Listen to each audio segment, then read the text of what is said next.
He gets out a pen and he signs it. Joining us from Washington, D.C. is House Majority Leader Representative Steny. Good morning, Congressman. Thanks for being with us. Good morning. Good to be with you. Okay, so as we understand it, well, actually, before I get to a question, let us play for you a little bit of sound we've been playing for our audience this morning on what Chuck Schumer said about how the American people feel about so-called pork projects that might be involved in the bill. Take a listen.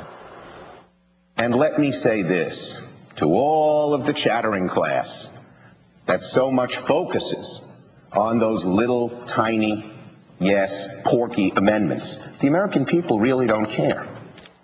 Is that right? Do the American people really not care about pork?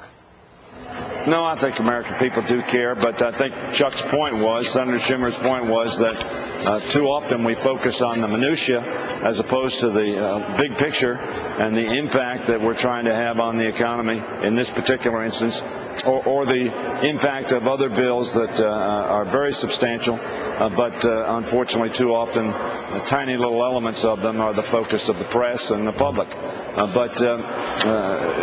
think that his point was accurate, but the fact is that you and I both know that these little pork projects do garner a lot of attention and a lot of anger, particularly when they're like the bridge to nowhere that clearly was unjustified and shouldn't have been in there.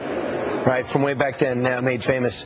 Republicans, the three you have in the Senate, say it is a no-go. They will withdraw their support if the House restores the $100 billion they claim they cut from this project.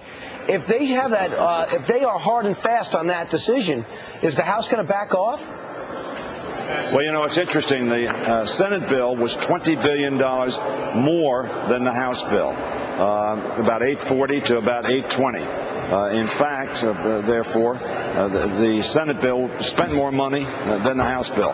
In addition to that, the Senate bill has the unfortunate status of creating less jobs than the House bill. The whole point of this bill is to create jobs, to get our economy moving, to stabilize the economy, and to grow jobs. We're losing 20,000 jobs a day over the last few months. That's an extraordinary indication of a deep recession that we've got to get out of.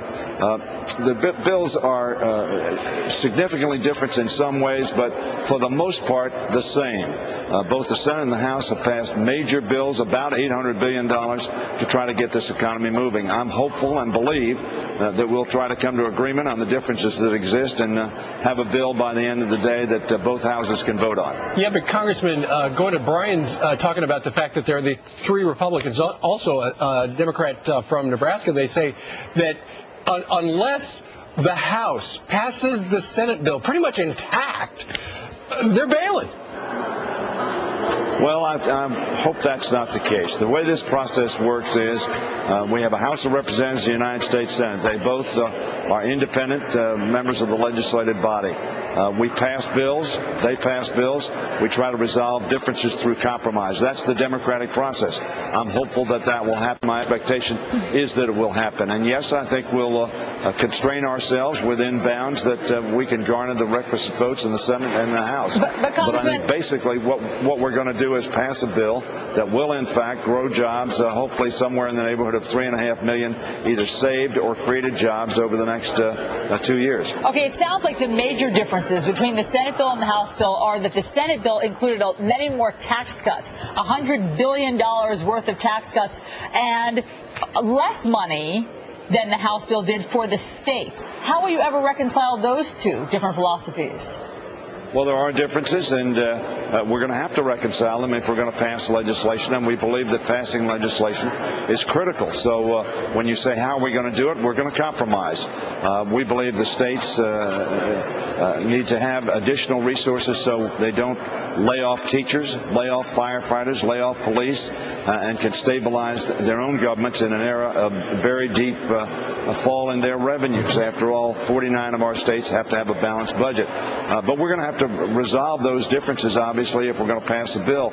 Simply talking about what we need to do is not going to be very effective if we can't, in fact, do it. So we're going to have compromise. And I think what I get from this conversation, I know you're busy, you have a million places to go, is you think you could have something by the end of the day. We hope so. Yes, that's our objective. All right. Steny Hoyer from Maryland, we thank you very much for joining us today from a noisy hallway. Thank you. Man, it sounds like they still have a lot of work to do. It's going to be a long day. And then you got the